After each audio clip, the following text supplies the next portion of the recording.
Hello everyone, good afternoon and welcome to my YouTube channel. सबसे पहले तो information ये दे देती हूँ कि आप लोगों की जो रचनाएं हैं वो कंप्लीट हो चुकी हैं। अब जो हिंदी आप लोगों को आएगा वो मिक्स सेट में आएगा।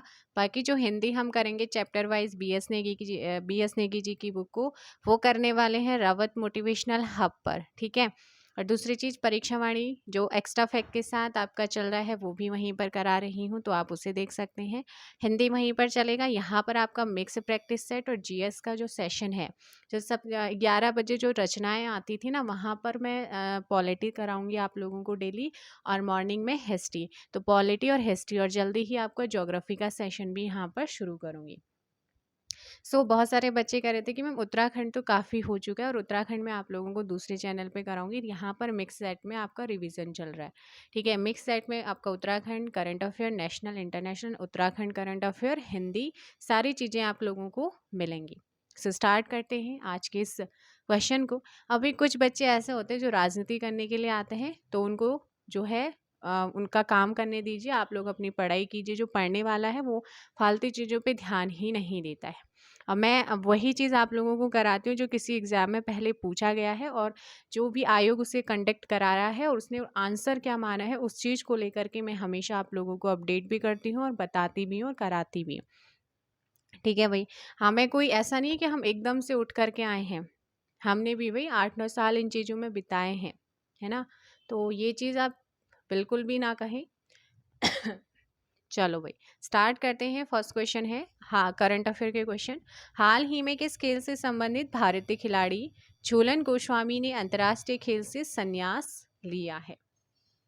तो संन्यास लेने की बात हो रही है। झूलन स्वामी ये भी पूछ लेगा किस खेल से संबंधित है, पूछा है। आंसर हो जाएगा यहाँ पर ए, क्रिकेट। इटली की पहली महिला प्रधानमंत्री कौन बनी है? और इस बार आपसे पूछ सकता है ब्रिटेन की पहले भारतीय मूल के कौन प्रधानमंत्री बने हैं? तो ऋषि सुनक आपको ध्यान रखना है। इसका आंसर हो जाएगा Giorgio Meloni, option A. Next, प्रतिवर्ष विश्व पर्यटन दिवस कब मनाया जाता है? प्रतिवर्ष विश्व पर्यटन दिवस कब मनाते हैं? जबकि हमारे उत्तराखंड को वहाँ पर अवार्ड भी दिया गया। फटाफट कमेंट करो कि कौन सा अवार्ड दिया गया है अभी इस बार 2022 में पर्यटन के लिए मिला है, और विश्व पर्यटन दिवस के अवसर पर। आंसर हो जाएगा थर्ड का बी, 27 सितंबर को मनाते हैं। हाल ही में किसी वर्ष 2020 के लिए 52वां दादा साहब फाल्के पुरस्कार दिया गया? इस बार ये क्वेश्चन आ सकता है। क्वेश्चन नंबर 4 का ऑप्शन बी, आशा पारेख। इस टाइप के जो करंट अफेयर होता है वो यूकेपीएससी एग्जाम में पूछता है। हॉकी इंडिया के नए अध्यक्ष के रूप में हाल ही में किसे चुना गया है?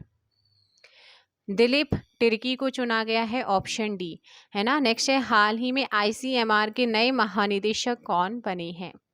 आईसीएमआर के नए महानिदेशक की बात करते हैं तो ये बने हैं डॉक्टर राजीव बहल को बनाया गया है। नेक्स्ट क्वेश्चन है, हाल ही में कौन 1000 करोड़ की संपत्ति के मालिक बनने वाले सबसे युवा भारतीय कौन बने हैं? ऑप्शन सी, कैवल्य वोहरा। और वाइट बोर्ड पर भी जल्दी आप लोगों की क्लास में चालू करूंगी, थोड़ा सा उसे एडजस्ट करना है चीज़ों को, तो वो थोड़ी सी है ना। तो ऑप्शन सी, जलदूत एप्लीकेशन किस मंत्रालय के द्वारा डेवलप किया गया है? और जैसे ही वाइट बोर्ड मेरा सेट होता है वैसे ही आप लोगों का जीएस का जो है छोटे छोटे टॉपिक्स मैं आप लोगों को वाइट बोर्ड पर डिटेल में कराऊंगी, जिनके चांसेस जहां से क्वेश्चन आता है। जलदूत एप्लीकेशन किस मंत्रालय के द्वारा विकसित किया गया है? ग्रामीण विकास मंत्रालय के द्वारा, ऑप्शन सी। प्रतिवर्ष पूरे भारत में 25 सितंबर को कौन सा दिवस मनाते हैं? 25 सितंबर अंत्योदय दिवस। किनकी जयंती के अवसर पर ये मनाया जाता है? तो ये हम मनाते हैं मोरारजी देसाई जी की जयंती पर। प्रतिवर्ष अंतर्राष्ट्रीय सांकेतिक भाषा दिवस कब मनाया जाता है? अंतर्राष्ट्रीय सांकेतिक भाषा दिवस की बात करते हैं बच्चे, आंसर हो जाएगा यहाँ पर सी, 23 सितंबर को मनाते हैं। हाल ही में राष्ट्रपति द्रौपदी मुर्मू ने किस शहर में एचएएल की एकीकृत क्रायोजेनिक इंजन निर्माण सुविधा का उद्घाटन किया है?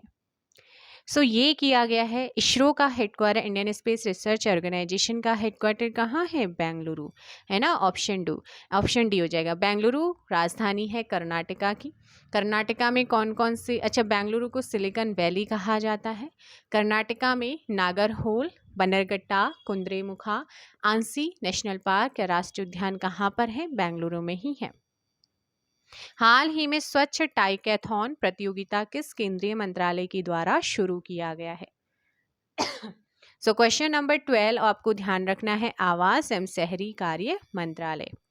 क्वेश्चन नंबर 13 है, प्रतिवर्ष 22 सितंबर को किस रोग से पीड़ित लोगों के लिए विश्व गुलाब दिवस मनाया जाता है? सो आंसर हो जाएगा कैंसर, ठीक है ना। नेक्स्ट क्वेश्चन है, प्रतिवर्ष अंतर्राष्ट्रीय शांति दिवस कब मनाते हैं? तो ये मनाया जाता है 21 सितंबर को। हाल ही में किस देश ने चंद्रमा के निकट दुर्लभ लूनर क्रिस्टल और परमाणु ऊर्जा स्रोत की खोज की है? ये खोज की गई है चाइना के द्वारा, ड्रैगन, ऑप्शन सी। और नेक्स्ट क्वेश्चन है कि हाल ही में सैफ महिला चैंपियनशिप 2022 का खिताब किसने जीता है? Very important question. सैफ महिला चैंपियनशिप 2022 का खिताब जीता है बी फॉर बांग्लादेश। हाल ही में प्रसिद्ध व्यक्ति राजू श्रीवास्तव का 58 वर्ष की उम्र में निधन हो गया है, वह कौन थे? तो यह एक कौन थे? कॉमेडियन थे, ऑप्शन ए यहाँ पर सही होगा। एंड नेक्स्ट क्वेश्चन पूछा है, हाल ही में भारत की 76वें ग्रैंड मास्टर कौन बने हैं? प्रणव आनंद, ऑप्शन डी, ठीक है ना। नॉर्थ चैनल को पार करने वाले उत्तर पूर्वी भारतीय एल्विस अली हजारिका बने हैं, ठीक है ना। तो ये आपसे पूछा जा सकता है कि नॉर्थ चैनल को पार करने वाले पहले उत्तर पूर्वी भारतीय कौन बने हैं? एल्विस अली बने हैं। और ये किस राज्य से संबंधित है? तो राज्य है असम। असम की राजधानी दिसपुर है। मुख्यमंत्री कौन है यहाँ के? जल्दी कमेंट करेंगे आप। हेमंत बिस्वा शर्मा है। और गवर्नर कौन है? जगदीश मुखी हैं। Kaziranga national park, Manas national park, Nameri national park, Orang national park, Dibru Saikhowa, Dehing Patkai, Raimona national park कहाँ पर है? असम में ही लोकेटेड है। सीएम द हैसी वेब पोर्टल किस राज्य के द्वारा शुरू किया गया है? सीएम द हैसी वेब पोर्टल को किस राज्य सरकार के द्वारा शुरू किया गया है? Question number 20, Manipur. किसके द्वारा? मणिपुर। मणिपुर में केबुल लामजाओ नेशनल पार्क है जो कि लोकटक झील में है, और विश्व का एकमात्र तैरती हुई झील या फिर आपका नेशनल पार्क कौन सा है? तो वो है हमारा केबुल लामजाओ। एंड लोकटक लेक, लोकटक झील कहाँ है? उत्तर पूर्वी भारत की सबसे बड़ी या मीठे पानी की झील कहाँ? उत्तर और पूर्व की बात हो रही, उत्तर भारत की बात नहीं हो रही है। उत्तर भारत की मीठे पानी की सबसे बड़ी वूलर है, उत्तर पूर्वी की है लोकटक, है ना। नेक्स्ट है, ऑस्कर 2023 में भारत की आधिकारिक प्रविष्टि के रूप में किस फिल्म की घोषणा की गई है? तो मैंने कराया था आप लोगों को छैलोसो, जो कि गुजरात का है, ऑप्शन डी हो जाएगा। तो ये करंट अफेयर, नेशनल और इंटरनेशनल करंट अफेयर आप लोगों ने करा है। तो अब चलते हैं हम उत्तराखंड के क्वेश्चंस की तरफ। रिवीजन और डिटेल जानना चाहते हैं तो जाकर के देखिए, प्लेलिस्ट बनी हुई है आप लोगों की। उत्तराखंड में शासन करने वाली पहली राजनीतिक शक्ति कौन थी? उत्तराखंड में शासन करने वाली जो पहली राजनीतिक शक्ति थी वो कौन थी? इसका सही आंसर हो जाएगा ऑप्शन सी, कुड़िंद थे। किस लेख के अनुसार कुड़िंद लोग प्रारंभ में मौर्यों के अधीन थे? कौन सा लेख बताता है कि जो कुड़िंद थे ये पहले किसके अधीन थे? मौर्यों के अधीन थे। यहाँ पर आपका जो सही आंसर हो जाए ना, वो हो जाएगा बी, कालसी आपका अभिलेख, जो कि प्राकृत भाषा में है, अशोक सम्राट का है। असंगत युग्म का चयन करना है, असंगत का। तो बच्चे असंगत का चयन कीजिए। अगर आपने मेरी वीडियोस देखी होंगी ना पिछले 1-1.5 महीने में, तो आप खुद एनालिसिस कर सकते हैं। मैंने वहाँ पर बहुत अच्छे से कवर करा है जिन बच्चों ने पढ़ा है। तो कुड़िंदों की प्रथम राजधानी कालकूट, कालसी। महाभारत में कुड़िंदों को द्विज कहा गया। कुड़िंदों की दूसरी राजधानी शत्रुघ्न। अमोघभूति शासक था चंद्रवंश का? नहीं था, कुड़िंदों का था। ऑप्शन डी यहाँ पर गलत है। नेक्स्ट क्वेश्चन आप लोगों का, किस पर्व के अनुसार कुनिंद शासक सुबाहु का उल्लेख मिलता है? तो ये मिलता है वन पर। किस विदेशी लेखक ने कुनिंद शासन का वर्णन किया है? टॉलमी ने किया है, ऑप्शन बी हो जाएगा। नेक्स्ट है, कुनिंद शासकों की मुद्राएं कहाँ से प्राप्त हुई हैं? तो कुनिंद शासकों की जो मुद्राएं हैं वो देवढुंगा उत्तरकाशी से भी मिली हैं, देवढुंगा उत्तरकाशी से भी मिली हैं बेटा, और आपका अठूट टिहरी से भी मिली है, ऑप्शन सी। कालसी शिलालेख में किस पशु का चित्र मिलता है? दीजिए आंसर। जो कालसी का शिलालेख है इसमें किस पशु का चित्र मिलता है? हाथी का मिलता है, ऑप्शन ए 7 का करेक्ट होगा। नेक्स्ट है, कुनिंद वंश का शक्तिशाली शासक कौन था? अभी ऊपर आपने पढ़ा था, अमोघ भूति। कुनिंद नरेशों को किस ग्रंथ में द्विजश्रेष्ठ कहा गया? नरेशों को द्विजश्रेष्ठ कहा गया, तो ये कहा गया है, ऑप्शन सी महाभारत। निम्न में से किस लेखक के अनुसार राज्य में कुनिंदों ने लगभग 200 ईस्वी पूर्व से लेकर के 300 ईस्वी तक शासन किया? किस लेखक के अकॉर्डिंग? तो उन लेखक का नाम क्या है बच्चे? Doctor Yashwant Singh Katoch, doctor Yashwant Katoch, option A. Next है, अमोघभूति की कौन सी मुद्राएं पश्चिम में व्यास, अलकनंदा तक एवं दक्षिण में सुनीत और बेहद तक प्राप्त हुई हैं? रजत मुद्रा और ताम्र मुद्रा दोनों ही हैं, इसलिए ऑप्शन सी होगा 11 का। नेक्स्ट क्वेश्चन है आप लोगों का कि राज्ञः कुनिन्दस्सः अमोघभूतिस् महारजस किस भाषा में लिखा गया है? तो ये लिखा गया है बेटा किसमें? आपका जो सही आंसर हो जाएगा वो हो जाएगा 12 का, ऑप्शन बी प्राकृत। अमोघभूति प्रकार, अल्मोड़ा प्रकार, चत्रेश्वर, चत्रेश्वर या फिर छत्रेश्वर प्रकार की जो मुद्राओं का संबंध है वो किससे है? कुनिंदों से। अमोघभूति प्रकार की मुद्राओं में किस लिपि का प्रयोग हुआ है? तो लिपि का प्रयोग हुआ है, खरोष्टी का भी हुआ है, ब्राह्मी का भी हुआ है, इसीलिए ऑप्शन सी। अमोघभूति प्रकार की मुद्राओं में कौन सा चित्र अंकित है, कराया है बहुत अच्छे से? मृग और देवी, ऑप्शन डी। नेक्स्ट, अल्मोड़ा प्रकार की मुद्राएं, कितनी मुद्राएं कत्यूर घाटी में मिली हैं? कितनी मुद्राएं अल्मोड़ा प्रकार की कत्यूर घाटी में मिली? अच्छा ये बताओ कि कत्यूर घाटी है कौन से जनपद में? आपको मैंने कराया है। चौवन, ऑप्शन ए यहाँ पर सही होगा। नेक्स्ट है, अमोघभूति के बाद मैदानी क्षेत्रों में किसका अधिकार हुआ था?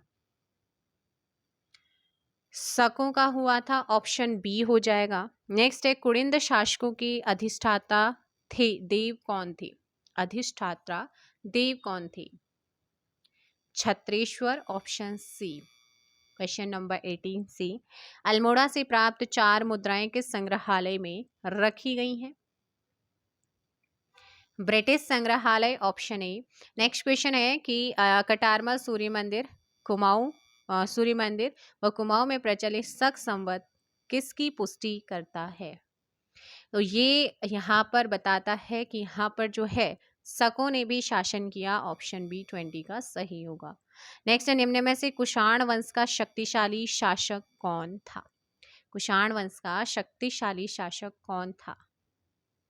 कनिष्क, ऑप्शन सी यहाँ पर सही होगा। कुषाण कालीन मुद्राएं निम्न में से कहाँ से प्राप्त हुई हैं? वीरभद्र ऋषिकेश, गोविशाण काशीपुर, मोरध्वज कोटद्वार। सो 22 का डी सभी से। पुरुषपुर यानी कि पेशावर किस वंश की राजधानी थी? पुरुषपुर अर्थात पेशावर किस वंश की राजधानी थी? कुषाण, 23 का बी। नेक्स्ट है आपका, सर्वाधिक शुद्ध स्वर्ण सिक्के किसने जारी किए थे? तो 24 का ए हो जाएगा, कुषाणों ने। रेशम मार्ग नियंत्रण करने वाला एकमात्र शासक कौन था? Kanishka, option C. 25 का सी। नेक्स्ट है, किस वंश की मुद्राओं में शिव और नदी का चित्र बना था? शिव और नदी का चित्र बना हुआ था। कुषाण वंश कुषाणों का 26 का ए हो जाएगा। नेक्स्ट है शक संवत किसके द्वारा चलाया गया था? शक संवत आप जानते हैं, इसे चलाने वाला कौन था? Kanishka, option A. नेक्स्ट, अच्छा ये बताना है कि कब चलाया गया था, है ना, 58 में या फिर 78 में। कनिष्क का उत्तराधिकारी शासक कौन था? हुविस्क, ऑप्शन बी। नेक्स्ट है कुषाण शासक वासुदेव की 3 स्वर्ण मुद्राएं किस स्थान से प्राप्त हुई हैं? तो इसका सही answer C, Govishana. Next, Kushan शासक हुविष्क की स्वर्ण मुद्राएं मुनि की रेती टिहरी, तो मुनि की रेती का टिहरी से कब प्राप्त हुई थी? 1972 में। नेक्स्ट क्वेश्चन है जौनसार भावर जो कि देहरादून, कालो का डांडा जो कि लैंसडाउन का पुराना नाम है, से किस वंश की मुद्राएं प्राप्त हुई हैं? आंसर हो जाएगा सी, यौधेय वंश की। किस शासकों के सिक्कों में सूलधारी कार्तिकी का चित्र अंकित हुआ है? यौधेय, ऑप्शन सी 32 का हो जाएगा। नेक्स्ट क्वेश्चन है उत्तराखंड में शासन करने वाली ऐसी शक्ति जिनकी जानकारी सिक्कों से प्राप्त होती है और महाभारत में भी उसका वर्णन मिलता है, और वह शक्ति कौन सी है? कुड़िन। भारत में कुड़िंदों से संबंधित कितने अभिलेख प्राप्त हुए हैं? 5 अभिलेख प्राप्त हुए। आप लोगों के लिए क्वेश्चन है कि कौन कौन से अभिलेख थे और कहाँ कहाँ से ये प्राप्त हुए थे। महाभारत में कुड़िंद शासकों को क्या कहा गया है? द्विज श्रेष्ठ कहा गया है। ऐसा शासक जिसके सिक्कों पर ब्राह्मी एवं खरोष्टी लिपि का प्रयोग के साथ साथ मृग एवं देवी के चित्रों का अंकन था, उसने उत्तराखंड में व्यास नदी से लेकर अलकनंदा नदी के बीच क्षेत्र में शासन किया था। अमोघ भूति। नेक्स्ट क्वेश्चन है निम्न में से तालेश्वर ताम्रपत्र का संबंध है किससे? ब्रह्मपुर से है, ऑप्शन ए। ब्रह्मपुर किसका प्राचीन नाम है? कमेंट कीजिए फटाफट। एसराज छू गंगा नदी से करनाली नदी तक विस्तृत और पर्वताकार नाम से जाना जाता था। ब्रह्मपुर। निम्न में से गोविशाण राज्य के अंतर्गत क्षेत्र था कौन सा? 39 का। काशीपुर, रामपुर और पीलीभीत, ऑप्शन डी। कनिंघम के अनुसार शत्रुघ्न राज्य किसका हिस्सा रहा होगा? शिरमौर का, ऑप्शन सी। नेक्स्ट है आपका गौत्रीय वंश का प्रतापी शासक निम्न में से कौन था? सील वर्मन। बाड़वाल यज्ञ वेदिका का निर्माण किसने कराया था? बाड़वाला यज्ञ वेदिका का निर्माण किसने करवाया था? शील वर्मन ने कराया था। नेक्स्ट है राजा शील वर्मन ने किस नदी के तट पर अश्वमेघ यज्ञ करवाया था? यमुना, 43 का बी। नेक्स्ट क्वेश्चन 44 क्या है? सील वर्मन ने कितने अश्वमेघ यज्ञ करवाए थे? सी, 4।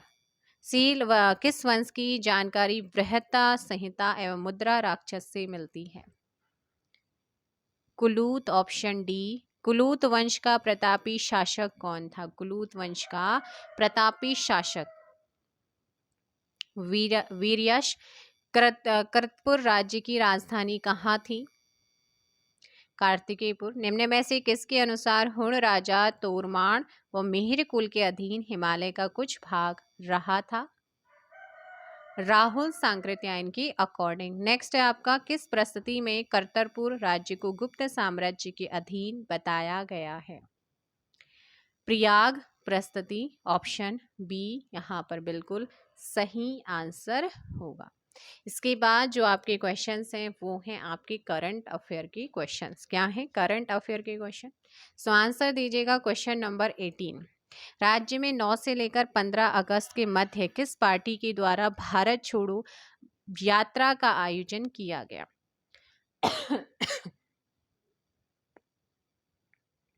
Option B, Congress party. हाल ही में बंदरपूंछ पर्वत की सबसे ऊंची चोटी कालानाग, है ना, बंदरपूंछ की सबसे ऊंची चोटी कालानाग 6387 मीटर की है। इसको किसने फतह किया? सो इसको फतेह किया गया है लवराज धर्मसक्तु।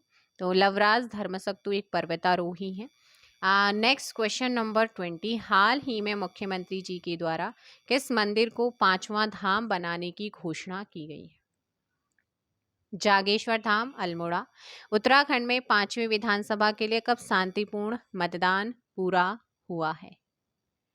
14 फैब 2022 को। नेक्स्ट है, हाल ही में किसी राष्ट्रीय बाल पुरस्कार 2022 से सम्मानित किया गया है?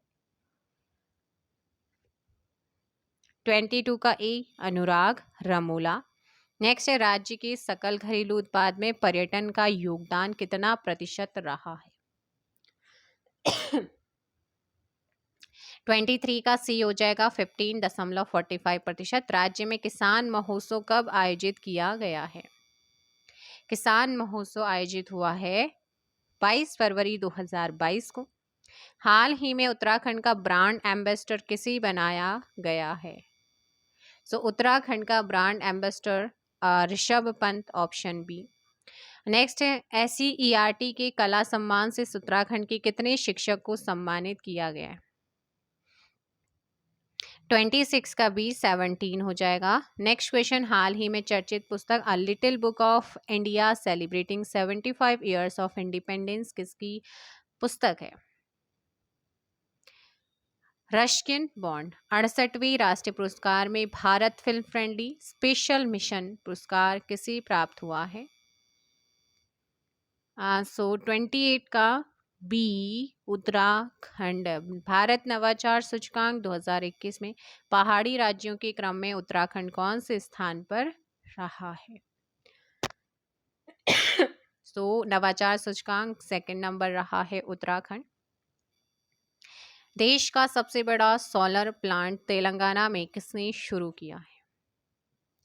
NTPC। हाल ही में जारी स्टार्टअप रैंकिंग की लीडर कैटेगरी में उत्तराखंड का कौन सी पायदान पर रहा है? 31।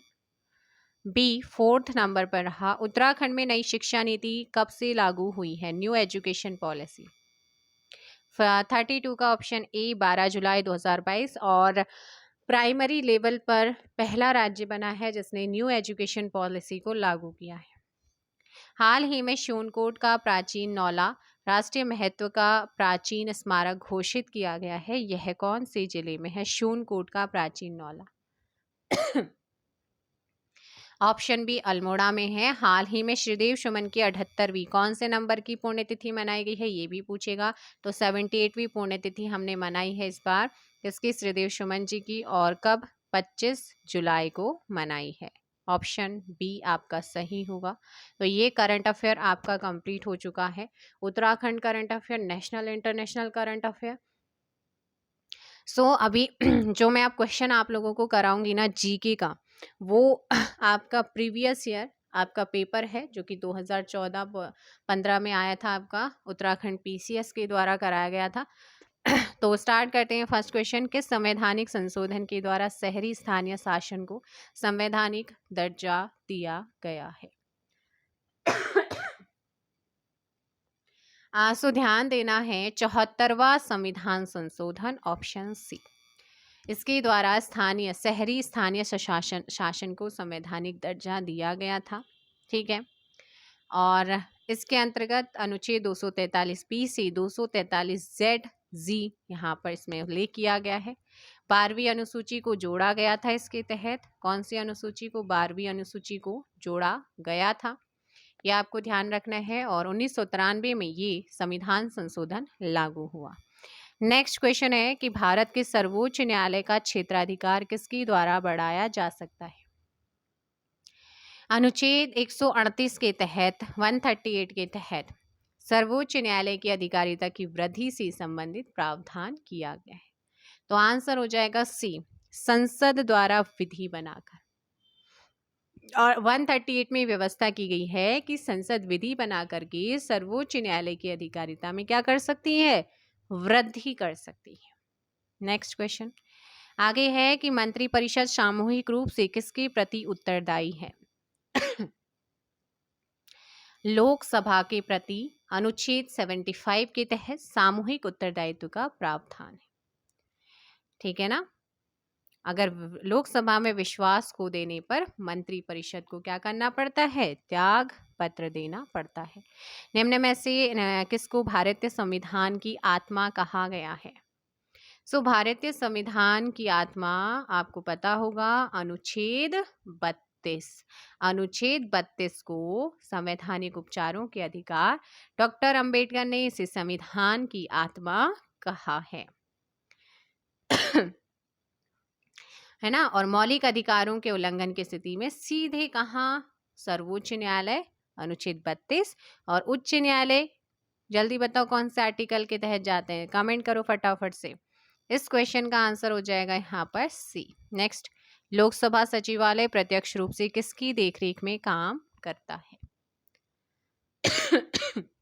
लोकसभा अध्यक्ष, और वर्तमान में 17वीं लोकसभा चल रही है जिसके अध्यक्ष कौन है? ओम बिड़ला जी हैं।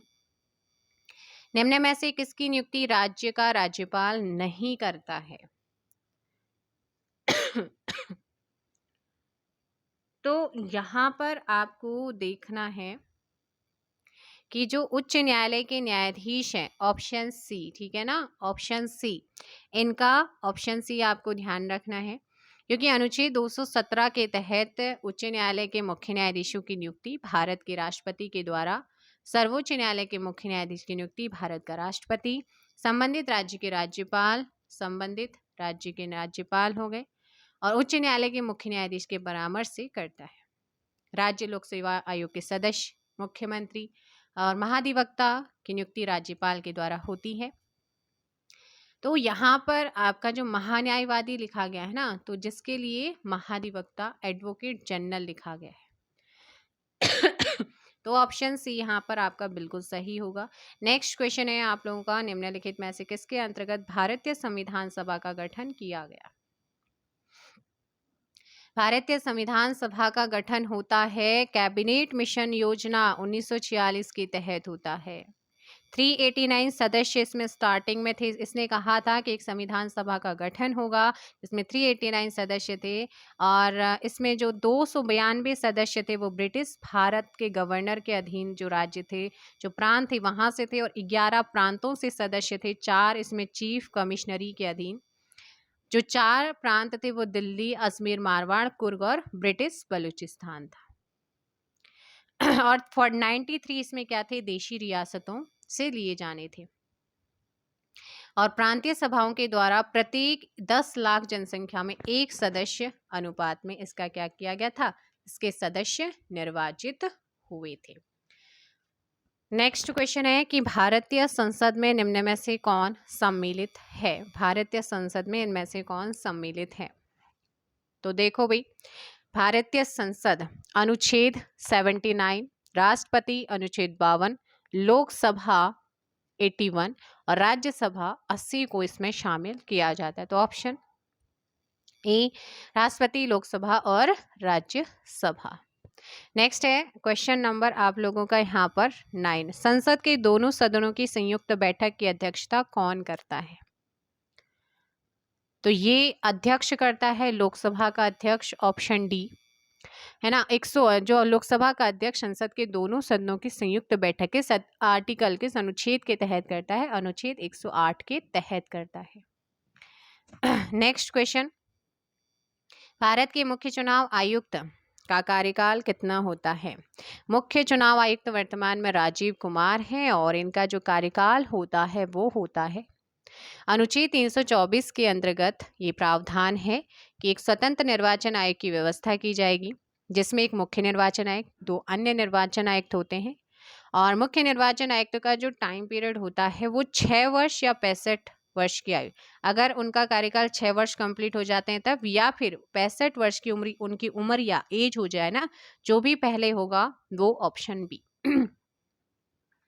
नेक्स्ट क्वेश्चन आप लोगों का है क्वेश्चन नंबर 10, जनहित याचिका PIAL कहाँ पर प्रस्तुत की जा सकती है? तो ये उच्च न्यायालय, सर्वोच्च न्यायालय, दोनों में से कहीं भी, ऑप्शन डी यहाँ पर सही। उत्तराखंड, यानी कि वर्तमान उत्तराखंड के पहले राज्यपाल कौन थे? Shri Surjit Singh Barnala, option D. Next question है, गणदेश सेवा संघ का गठन किसने किया था? 1938 में श्रीदेव सुमन के द्वारा जो है गणदेश सेवा संघ का गठन होता है। ऑप्शन ए यहाँ पर सही होगा। इसके बाद में हिमालय सेवा संघ नाम दिया गया था और 5 से 6 मई 1938 को श्रीनगर गढ़वाल में आयोजित कांग्रेस पार्टी के सम्मेलन में हिमालय सेवा संघ के द्वारा उत्तराखंड के लिए अलग से प्रशासनिक व्यवस्था का प्रस्ताव पारित किया गया था। नेक्स्ट क्वेश्चन, उत्तराखंड क्रांति दल के पहले अध्यक्ष कौन थे? उत्तराखंड क्रांति दल, तो ऑप्शन हो जाएगा इसका ए, बिल्कुल डी पंत यहाँ पर बिल्कुल सही आंसर होगा, डॉक्टर देवी दत्त पंत। उत्तराखंड के गांधी के रूप में कैसे जाना जाता है? तो इनका नाम है option D Indramani Badauni. Next question है कि एक व्यक्ति पंचायत का चुनाव लड़ सकता है यदि उसने पूर्ण कर ली हो क्या? ऑप्शन सी 21 वर्ष की आयु। संविधान के किस संशोधन के अंतर्गत अन्य पिछड़ा वर्ग को शिक्षण संस्थानों में प्रवेश हेतु 27% का आरक्षण दिया गया है? 2003 93वां संविधान संशोधन अधिनियम 2003, ऑप्शन बी। नेक्स्ट, राज्यपाल को पद व गोपनीयता की शपथ कौन दिलवाता है? तो अनुच्छेद आर्टिकल 159 के तहत उच्च न्यायालय का मुख्य न्यायाधीश या उनकी अनुपस्थिति में उच्च न्यायालय के उपलब्ध जो भी ज्येष्ठ यानी कि बड़े न्यायाधीश होंगे वो राज्यपाल को पद और गोपनीयता की शपथ दिलाते हैं। ऑप्शन सी यहाँ पर सही आंसर होगा, है ना। राज्यपाल के लिए, राज्यपाल बनने के लिए कम से कम कितनी आयु होनी चाहिए? 35 वर्ष आपकी आयु होनी चाहिए। क्लियर है? और क्या बन सकते हैं यहाँ से क्वेश्चन? देखो भाई, निम्न में से किस राज्य ने सर्वप्रथम लोकायुक्त संस्था की स्थापना की है? ऑप्शन बी महाराष्ट्र ने की है, ऑप्शन बी हो जाएगा। नेक्स्ट क्वेश्चन है, निम्न में से किस आयोग या समिति ने जो है स्थानीय संस्था आम वुड्समैन बनाने का सुझाव दिया? तो पहली बार ये संस्था गठित होती है स्वीडन में और भारत में इसे जो है लोकपाल या लोकायुक्त कहा जाता है और ये सुझाव 1966 में प्रथम प्रशासनिक सुधार आयोग ने दिया था। Option A. नेक्स्ट है, निम्न में से कौन सी एक समिति भारत में पंचायती राज व्यवस्था से संबंधित नहीं है?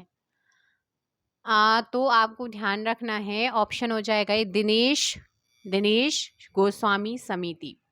दिनेश गोस्वामी समिति चुनाव सुधार व्यवस्था से संबंधित है। सिंघवी समिति, अशोक मेहता समिति, सादिल अली समिति का संबंध पंचायती राज। अशोक मेहता समिति ने ही बलवंत राय मेहता समिति के द्वारा जो प्रस्तावित त्रिस्तरीय प्रणाली थी ना, उसके स्थान पर द्विस्तरीय प्रणाली अपनाने की सिफारिश की थी। नेक्स्ट, संविधान के किस अनुच्छेद के अंतर्गत शिक्षण संस्थाओं में, जिसमें गैर सरकारी व गैर अनुदान प्राप्त भी सम्मिलित है, अन्य पिछड़ों, अनुसूचित जाति व अनुसूचित जनजाति हेतु आरक्षण की सुविधा प्रदान की? अनुच्छेद 15 का 5, ऑप्शन बी। नेक्स्ट क्वेश्चन क्या है? 86वें संविधान के संशोधन के द्वारा प्रस्तावित शिक्षा का अधिकार किस वर्ष से लागू किया गया? ये लागू हुआ है 2002, ऑप्शन ए, जिसमें 6 से लेकर 14 वर्ष की आयु के सभी बच्चों के लिए निःशुल्क और अनिवार्य शिक्षा का प्रावधान है। अनुच्छेद 21 का में शिक्षा के मूल अधिकार को जोड़ा गया है। 1 अप्रैल 2010 से शिक्षा का अधिकार अधिनियम लागू हुआ है। तो आपसे पूछेगा कि शिक्षा का अधिकार अधिनियम कब लागू हुआ है? 1 अप्रैल 2010 से। वर्ष 1962 के चीन युद्ध से पूर्व उत्तराखंड की किस जनजाति के तिब्बत के साथ व्यापारिक संबंध थे? भोटिया के, ऑप्शन बी। नेक्स्ट आपका, उत्तराखंड राज्य की निम्नलिखित खाद्य फसलों में सर्वाधिक क्षेत्रफल पर बोई जाने वाली फसल कौन सी है? गेहूं यहाँ पर आपको ध्यान रखना है। देहरादून, उधम सिंह नगर, हरिद्वार, पौड़ी गढ़वाल, नैनीताल, इनमें जो है गेहूं का उत्पादन होता है। कुमाऊं मंडल में इतनी गेहूं नहीं होता है जितना कि हमारा गढ़वाल मंडल में होता है।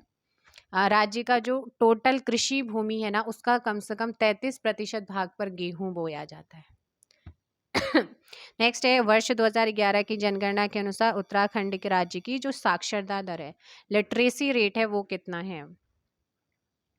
सो इसके अकॉर्डिंग 79.63% है ना। तो और इसमें से पुरुष साक्षरता दर कितनी है, तो पुरुष साक्षरता दर की बात करते हैं तो वो 87.40% और महिला साक्षरता 70.0% है ना। और ये भी जो राष्ट्रीय एवरेज है ना, और राष्ट्रीय औसत है, राष्ट्रीय और औसत का 80.90% और 64.60% से अधिक है। अगर मैं बात करूं औसत साक्षरता दर, संपूर्ण देश की औसत साक्षरता दर कितनी है, तो वो 73% से अधिक है। नेक्स्ट, आगे क्या है, निम्नलिखित में से कौन उत्तराखंड राज्य की सबसे ऊंची हिमाच्छादित पर्वत चोटी है? नंदा देवी हो जाएगा, ऑप्शन सी। क्या हो जाएगा? नंदा देवी हो जाएगा, ठीक है ना, नंदा देवी। जो आपका यहाँ पर चंगोरी दिया है, ये चंगोरी पर्वत चोटी जम्मू कश्मीर में पड़ता है। नंदा देवी की ऊंचाई 7,817 मीटर, कामेट की 7,756 मीटर, त्रिशूल की 7,120 मीटर है। नेक्स्ट है, टिहरी जल विद्युत परियोजना निम्नलिखित में से किन नदियों पर बनाई गई है? सो इसमें आपका जो सही आंसर हो जाएगा, देखेगा कि 28 का सही आंसर हो जाएगा ऑप्शन डी, भागीरथी और भिलांगना। क्या है? भागीरथी और भिलांगना आप लोगों को यहाँ पर ध्यान रखना है। निम्नलिखित राष्ट्रों में से कौन एक ब्रिक्स का सबसे अंत में सम्मिलित किया गया राष्ट्र है? ब्रिक्स विश्व की 5 सबसे बड़ी विकासशील अर्थव्यवस्थाओं का एक संगठन है, जिसमें ब्राजील, भारत, रशिया, चाइना और दक्षिण अफ्रीका इसके सदस्य। इस संगठन का जो पहला औपचारिक सम्मेलन होता है वो 16 मई 2008 को रूस के यकातेरिनबर्ग में हुआ और स्थापना के समय इसके 4 सदस्य देश थे। ब्रिक नाम से इसे जाना जाता था। तो एस किसका नाम आता है? साउथ अफ्रीका का, दक्षिण अफ्रीका का, यानी कि 24 दिसंबर 2010 को दक्षिण अफ्रीका इसमें शामिल होता है और इसका नाम हो जाता है ब्रिक्स। तो आंसर हो जाएगा ऑप्शन सी, साउथ अफ्रीका, दक्षिण अफ्रीका। ब्रेटन वुड्स सम्मेलन किन संस्थाओं की स्थापना की थी? Bretton Woods. तो यहाँ पर एक तो हुआ था IMF और दूसरा हुआ था IBRD, ठीक है ना। ऑप्शन हो जाएगा ए यहाँ पर सही। 1994 में ये सम्मेलन होता है संयुक्त राज्य अमेरिका के ब्रेटन वुड्स शहर में। इसकी अध्यक्षता फेमस अर्थशास्त्री जॉन बर्नार्ड कोश ने की थी। इसी में अंतर्राष्ट्रीय मुद्रा कोष, इंटरनेशनल मॉनेटरी फंड और पुनर्निर्माण और विकास के लिए अंतर्राष्ट्रीय बैंक की स्थापना का निर्णय लिया गया। और इसी के अंतर्गत जो है दिसंबर 1945 में इन दोनों की स्थापना होती है, विश्व बैंक और इसकी। इस कारण इन दोनों संस्थाओं को ब्रेटन वुड्स की जुड़वा संतानें भी कहते हैं, ठीक है। तो आपको ध्यान रखना है भाई। नेक्स्ट क्वेश्चन आप लोगों का, मानव विकास रिपोर्ट निम्नलिखित में से किस संस्था के द्वारा प्रकाशित होता है? पहली मानव विकास रिपोर्ट कब जारी हुई? 1990 में, जिसे पाकिस्तानी मूल के अर्थशास्त्री महबूब उल हक के निर्देशन में तैयार किया गया था। सो सही answer UNDP, United Nation Development Programme के द्वारा। निम्नलिखित में से विश्व बैंक की कौन सी संबंध संस्था विश्व के निर्धनतम राष्ट्रों को गरीबी उन्मूलन हेतु सहायता प्रदान करती है? अंतर्राष्ट्रीय विकास संघ, ऑप्शन बी। दिसंबर 1945 में अंतर्राष्ट्रीय मुद्रा कोष के साथ विश्व बैंक की स्थापना भी की गई थी ब्रेटन वुड्स में। इस अंतर्राष्ट्रीय वैश्विक वित्तीय संस्थाओं में निम्नलिखित संस्थाएं, जैसे कि आपका अंतर्राष्ट्रीय विकास, इसके है ना, अंतर्राष्ट्रीय वित्तीय निगम, अंतर्राष्ट्रीय विकास और पुनर्निर्माण बैंक, बहुपक्षीय निवेश गारंटी एजेंसी, अंतर्राष्ट्रीय निवेश विवाद निपटारा केंद्र। तो ये जो आपका है वैश्विक वित्तीय संस्थाएं जो है निम्न, ये क्या है, किसमें शामिल है? IMF और विकास विश्व बैंक में। नेक्स्ट आप लोगों का यहाँ पर है हिंदी का क्वेश्चन भाई। हिंदी की क्वेश्चन अब GS आपका हो चुका है, उत्तराखंड करंट अफेयर और उत्तराखंड GK आप कर चुके हैं, नेशनल करंट अफेयर आपने कर लिया है। और इसके बाद हम बात करेंगे किसकी, तो आपको ध्यान रखना है हम बात करेंगे हिंदी के क्वेश्चंस पर आते हैं। हिंदी के क्वेश्चंस पर आते हैं तो आंसर दीजिएगा, निम्नलिखित में से कौन सा मूल दीर्घ स्वर नहीं है। मूल दीर्घ स्वर इनमें से कौन सा नहीं है आपसे पूछा है। इसका सही आंसर क्या हो जाएगा बेटा, मूल दीर्घ स्वर। तो दीर्घ स्वर में आपका आ ई आता है, आ ई ए आई ओ और उ आपके दीर्घ स्वर के उदाहरण है। और कौन सा नहीं है वो आपको बताना है, तो आंसर हो जाएगा डी ओ। ठीक है ना, दीर्घ स्वर में नहीं है। तो आपका यहाँ पर ध्यान रखना है, जो सही आंसर होगा, लिसन लिसन, देखो भाई ऑप्शन डी होगा, ओ आपका दीर्घ स्वर का उदाहरण नहीं है। दीर्घ स्वर का ये उदाहरण नहीं है। हालांकि जो आपका आ है, ई है और उ है, ये दीर्घ स्वर के उदाहरण है। ठीक है ना, तो ओ जो है वो दीर्घ स्वर का उदाहरण नहीं है। अगर दीर्घ का नहीं है तो किसका है, फटाफट क्या बताओ भाई, कमेंट करके बताएंगे आप लोग मुझे। क्या करेंगे, कमेंट करके फटाफट से आप कमेंट कीजिएगा। नेक्स्ट आप लोगों का यहाँ पर क्वेश्चन देखो, दीर्घ स्वर की अगर बात करें तो दीर्घ स्वर में आ ई उ ए आई, क्या पूछे हुए, मूल दीर्घ पूछा है ना, तो अच्छा मूल दीर्घ पूछा है। तो मूल दीर्घ में ना आपके आते हैं, एक तो आता है आ आता है, ई आता है, उ आता है और ऋषि ऋषि आते हैं, ये 4 स्वर आते हैं। अगर यहाँ पर सिर्फ और सिर्फ दीर्घ स्वर होता ना, कंफ्यूज मत होना बेटा, फिर आप कमेंट करोगे। बेटा अगर यहाँ पर सिर्फ दीर्घ स्वर आता तो दीर्घ स्वर में आ आता है, ई आता है, बड़ी ई, बड़ा ऊ, ए आई ओ औ, है ना, तो ये सभी के सभी आते। आ हो गया, बड़े देखो, बड़ा आ, बड़ी ई, बड़ा ऊ, ए आई ओ औ, ये आते हैं दीर्घ स्वर। दीर्घ स्वर के अंदर भी मूल दीर्घ स्वर आता है, और मूल दीर्घ स्वर में आते हैं, मूल दीर्घ स्वर में आता है बड़ा आ, बड़ी ई, बड़ा ऊ और ई से ऋषि आता है। तो इसके अकॉर्डिंग हो जाएगा ऑप्शन डी होगा। आगे है, हिंदी में ध्वनियां कितने प्रकार की होती हैं। अब ध्वनियां आए, लिपि आए, या फिर आपका आपसे पूछे कि हाँ, आंसर क्या हो जाएगा इसका, 2 ही यहाँ पर क्या है, लिपियां हैं, एक स्वर है और एक व्यंजन है। ठीक है ना, तो ये आपको ध्यान रखना है, कंफ्यूज नहीं होना है। मात्रा के आधार पर स्वर कितने प्रकार के होते हैं। किसके आधार पर, मात्रा के आधार पर स्वर कितने प्रकार के होते हैं, फटाफट कमेंट कीजिए थर्ड का। ऑप्शन ए 2 प्रकार के होते हैं मात्रा के आधार पर। जिहा के आधार पर स्वर कितने प्रकार के होते हैं भाई, जिहा के आधार पर स्वर कितने प्रकार के होते हैं, जीभ के आधार पर। स्वर 3 प्रकार के होते हैं, ऑप्शन बी, अग्रस्वर, मध्य स्वर और पश्च स्वर होता है। ठीक है, तो ये आप लोगों ने ध्यान रखना है। आगे यहाँ पर क्या है आपका, एक से अधिक वर्णों के मेल को क्या कहते हैं, क्वेश्चन नंबर 5। सी व्यंजन कहते हैं, ई च छ ज झ य आदि का उच्चारण किससे होता है, ई तो इनका उच्चारण होता है तालव्य से। च वर्ग आपका तालव्य से होता है, ऑप्शन सी। नेक्स्ट क्वेश्चन है, जिनका उच्चारण स्वतंत्रता से होता है और जो व्यंजन के उच्चारण में सहायक होते हैं उन्हें क्या कहते हैं, स्वर कहते हैं। निम्न में दीर्घ स्वर कौन सा, अब दीर्घ स्वर पूछा है। 8 का आंसर देंगे आप लोग यहाँ पर। ई एक क्या है आपका, दीर्घ स्वर का उदाहरण है, क्या है, दीर्घ स्वर का उदाहरण है बड़ी ई। ठीक है, बड़ी ई आपका क्या है यहाँ पर, दीर्घ स्वर का उदाहरण है। ओनली दीर्घ स्वर आपसे पूछा है, तो आपका सही आंसर हो जाएगा यहाँ पर ए। तो आपको ध्यान रखना है, देखो भाई क्वेश्चन ना गड़बड़ है, क्या है, क्योंकि यहाँ पर आपसे पूछा निम्न में दीर्घ स्वर है, तो मैंने आपको बताया था कि दीर्घ स्वर में आ भी आता है, बड़ी ई भी आता है, बड़ा ऊ भी आता है, ए भी आता है, आई भी आता है, ओ भी आता है, औ आता है, लेकिन जो ई यहाँ पर आना चाहिए कि दीर्घ स्वर नहीं है। छोटी ई जो है वो आपका ह्रस्व स्वर है, यानी कि मूल स्वर है, ना कि दीर्घ स्वर है। तो ऑप्शन ए यहाँ पर होगा, यहाँ पर सही कीजिए, इनमें निम्न में दीर्घ स्वर नहीं है, तो नहीं में ई नहीं है, बाकी ए और बड़ी और आई जो है वो दीर्घ स्वर का उदाहरण है। आगे है निम्न में से अंतस्थ व्यंजन कौन से? अंतस्थ व्यंजन